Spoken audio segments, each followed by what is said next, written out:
Balangu, Suya Plus. What can you say about coming to the north if you have not tried the mouth-watery, tantalizing Balangu, which is all known as Suya Plus? Balangu is a Hausa Fulani delicacy that can be made from any type of meat, cattle, beef, mutton, or goat.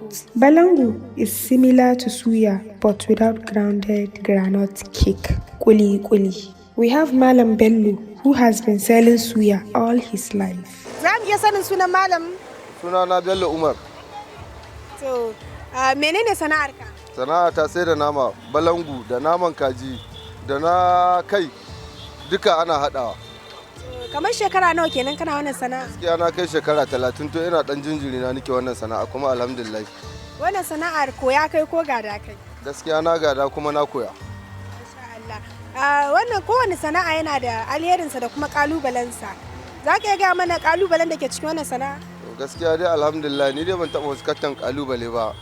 Ko na fuskanta wani lokaci kuma za a warware saboda sana'a ce wadda take insha Allah ana samun ruwan asiri kanta. Kamar yadda kuke sa hannu a cikin zafin nan. Shi ba matsala ba ne? Ba matsala ba ne, neman halali ne ai. Abu ne mafi girma ko nasara ko farin ciki ka samu da wannan sana'a taka? Wannan sana'a gaskiya alhamdulillah na yi aure a ciki kuma na je Saudiya a ciki kuma alhamdulillah. To akwai lokutan da kaya yakan iya yanke muku ne za ku zo ba kaya? Kamar irin wannan lokacin gaskiya kaya a yanki suke saboda mai yankansa yanzu bai iya yankansa saboda abin ya tsada. Kamar wani lokaci aka fi zuwa cin nama Balangu? Ana cin nama lokacin sanyi da lokacin farkon damana da lokacin ƙarshen damana. Amma idan damana ta zo tsakiya ruwa ba su bari mutane su tsaya cin nama. Idan kuma zafi ya kama ba a bari mutane ba su iya cin nama saboda kowa maikon jikin shi ya tashi. Wani shawara za ka ba wa mutanen da suke ganin ba za su iya kowace irin sana'a ba bale ma sana'a taka irin ta sai da nama? To mutane ne dai suke ganin kamar sana'a mu walankantaccen sana'a ce kuma akwai ruwan asiri a ciki. In dai ka tsare gaskiya ka to Allah zai taimake ka. Duk wanda kaga kuma ya samu akasi haka to domin Allah ya dan sa rashin gaskiya ne a ciki. Even though Balangu is believed to have originated from Hausa people in northern Nigeria, it is now popular all over Nigeria and most of all in Lagos. Some people told us when they prefer to eat their never bellyful Balangu. Mun ganka a wurin mai Balangu alaman nama ka zo ci. Shekara nawa kenan kana cin naman nan? Gaskiya na daɗe. Ya kake son balangunka? To na fi jin daɗin shi da in na siyo fearless. Da fearless? Saboda energy ko?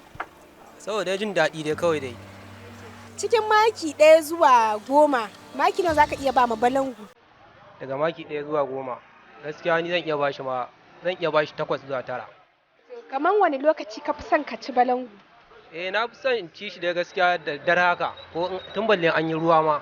Idan an yi ruwa ko ruwa ya duke ni, in ruwa ya duke ni in ina yan canji ko gaba ɗayan su kenan zan cire in sai balangon nan. Na fi jin daɗin shi gaskiya. Kamar shekara nawa yanzu a yi kana cin balangu? Ai ina ganin akalla na kai shekara 15 ina cin balangu. Ya kake son balangunka? Ina son balangu a gasa shi ya tsane ba jini a jikin shi ya ji magi da albasa da kabeji. Kamar wani lokaci ka fi son ka ci balangu? Na fi son dan ci balangu in na tafi daga shago na je gida na yi wanka na dawo an baje min abinci sai a baje min balangu a gefen shinkafa na. Daga 1 zuwa 10 maki nawa za ka iya ba ma balangu? Idan ba balangu maki 9. Did you know that suya is the local name for the Hausa kebab or stick or meat barbecue? I know you are tempted to make home balangu. This is beef home balangu by Aisha BG Chari. Here is a free tips for you. First, marinate your well-washed beef with seasonings and local spices, which include garlic, ginger, chili pepper, thyme, and curry powder. Secondly, add a little water to the meat and boil for 5 minutes.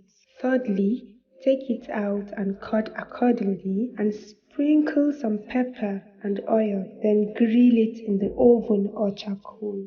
Fourth, grill for 20 minutes. Fifth, garnish with onions.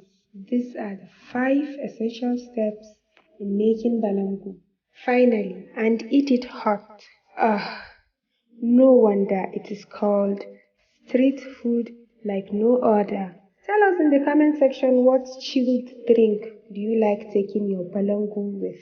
Suya Plus is every northern man's dish. Stay with us as we bring you more with Experiencing Naija.